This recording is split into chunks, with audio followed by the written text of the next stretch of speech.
Hi everyone, welcome back to my channel. If you're new here, I'm thrilled to have you.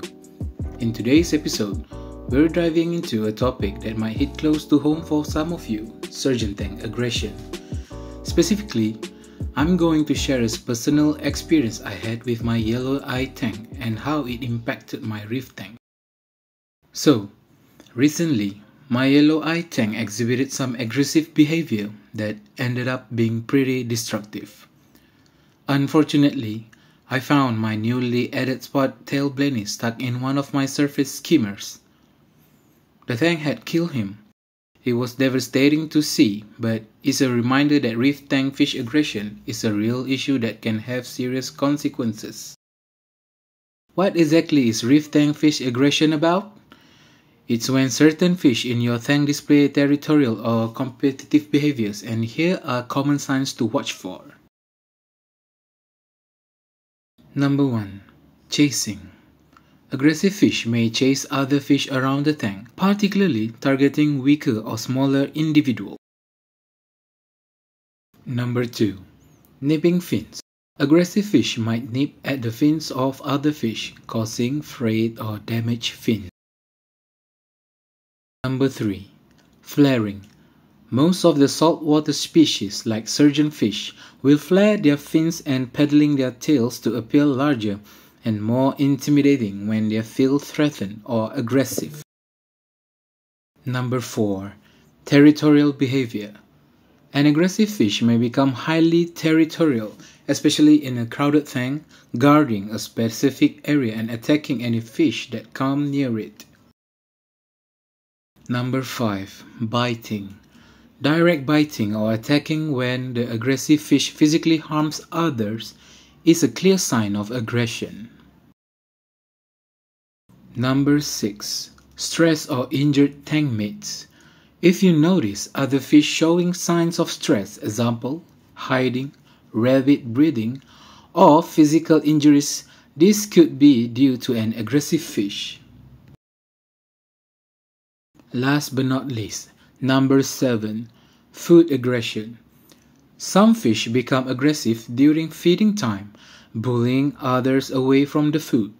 In my case, the aggression was severe enough to result in the loss of my blenny. On top of that, I decided to DIY an aquarium net cover. I used some affordable materials like PVC plastic net and conduit casing. It's pretty durable, though I'll admit it was time consuming to build since I didn't have a streamlined process. The reason I added this net is because my scent-sifting diamond goby had previously jumped out of the tank, likely due to the yellow-eyed tank's aggression. So, what are the benefits of having an aquarium net cover? For one, it keeps your fish inside the tank, especially those that are prone to jumping. It's also relatively inexpensive and customizable, but on the downside, it can be a bit of an eyesore depending on how it's constructed, and some people find it cumbersome when they need to access the tank. Along the way, I also added 2 tailboat damsels to the tank. Interestingly, their presence didn't seem to bother my yellow-eyed tang at all. They are coexisting just fine, which was a relief after what happened with the blenny.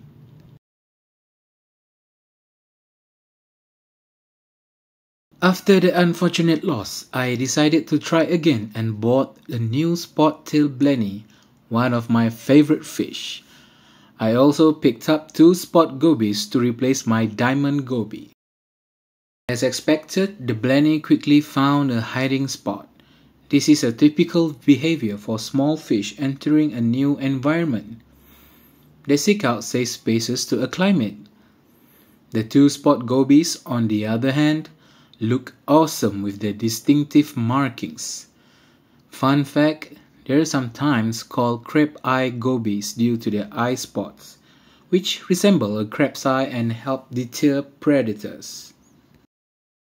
Okay, let's moving back to the tank aggression. Overcoming fish aggression involves a combination of environmental adjustments and careful management of your tank. Here are several strategies. Number 1. Provide adequate space. Ensure your tank is large enough for the species that you are keeping. Overcrowding can lead to territorial disputes and aggression. Number 2. Add hiding spots. By introducing corals, macroalgae, and even your live rock that has many holes in it, will create a spot and break up the line of sight in the tank. This reduces the chance of aggressive interactions. Number 3. Separate aggressive fish.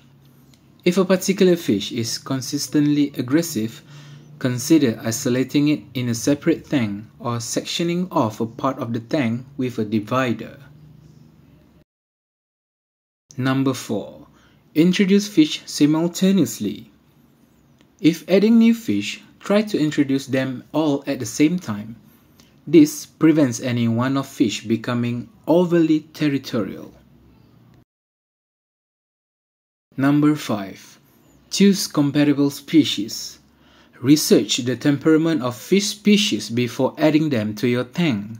Avoid mixing species known for aggression with more docile ones. Number 6. Monitor feeding.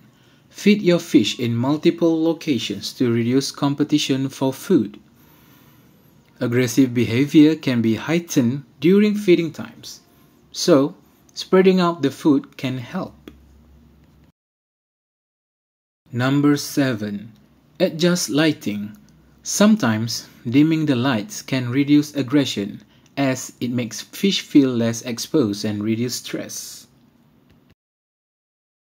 Number 8. Increase water flow. Some aggressive species are less confrontational in a tank with a higher water flow. This can mimic their natural environment, reducing the likelihood of aggression. Number 9. Consider a deter fish. In some cases, adding small, fast-moving fish can distract aggressive fish, reducing their focus on vulnerable tank mates. Alright, let's say you have tried all the mentioned methods and none of them seems to be working. This is the final method that I can suggest you, and it's the method that I'm currently been doing. It's called mirror trick. When adding new fish, especially Tang species, in with established fish, it can be helpful to put a mirror by the tank. It causes the established fish to be more interested in its reflection than the newly added fish. Although it sounds odd, but here's how it works.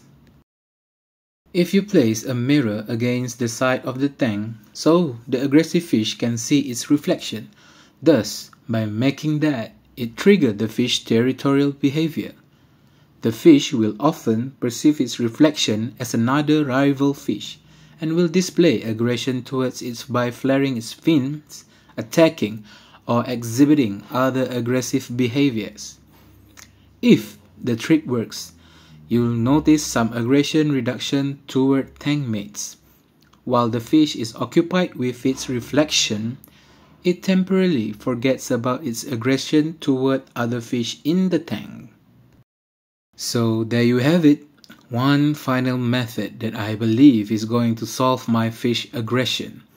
And let's say if the aggression is still there, I'm afraid there is no other choices other than to sell my yellow-eye tank fish to another reef keeper. It is a sad thing to do, but as you got into this hobby, these are some of the worst case scenario that you will be facing off.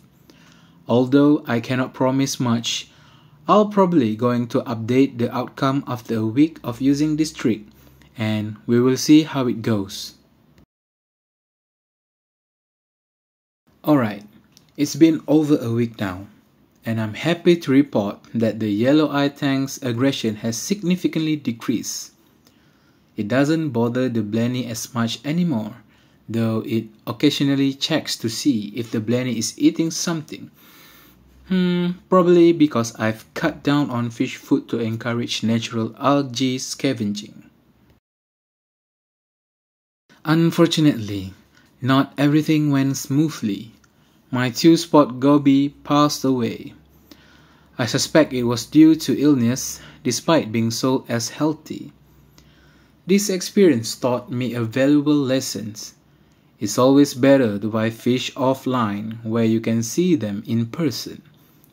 If you must buy online, make sure to choose a retailer with a solid reputation. I've also rearranged the mirror placement in the tank. It's now near the yellow-eyed tang's usual hangout spot since the blene built its nest nearby.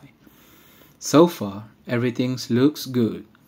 I plan to leave the mirror there for at least a month before I take it down. So, moving forward, I'm thinking about starting a new project.